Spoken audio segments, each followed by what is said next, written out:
So బేసిక్గా like I would like to talk about your company ప్రస్తుతం.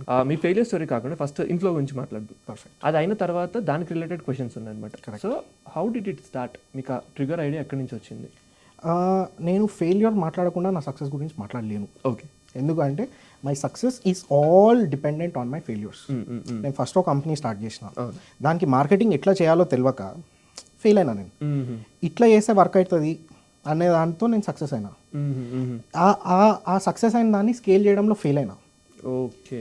That is how ఈ marketing as a ఫీల్డ్నే మొత్తం మనం scale చేద్దాము అన్న పాయింట్తో వచ్చి నేను సక్సెస్ అయినా. ఇవాళ నా దగ్గర 30,000 మంది ఇన్ఫ్లుయెన్సర్లు ఉన్నారు across India, right? So this is all because of my past failures. There is no way that anybody ఎవరి లైఫ్లోనైనా, లైఫ్ అనే వర్డ్లో ఎఫ్ లేకపోతే, ఫెయిల్యూర్ లేకపోతే it becomes lie. That's it. Failure లేనిది సక్సెస్ అయితే లేదు. సో మీరు అన్నారు మీ ఫెయిల్యూర్ గురించి మాట్లాడారు చాలాసార్లు, సక్సెస్ గురించి మాట్లాడలేరు అంటే నేను ఫెయిల్యూర్ గురించి లేకుండా నా సక్సెస్ గురించి మాట్లాడలేను. I can't. Okay. That's it. And I'm 100% sure ఎంతమంది కష్టపడి పైకి వచ్చిన వాళ్ళని మీరు అడిగినా ఆ ఫెయిల్యూర్ ఆయన చెప్పకపోయినా at the end of the day it's all because of the failures. And I'm not afraid of failures at all. Okay. పోతే ఏమో పైసలు నేను నేర్చుకున్నాను అనుకుంటాను. You either learn or earn. That's it. Yeah.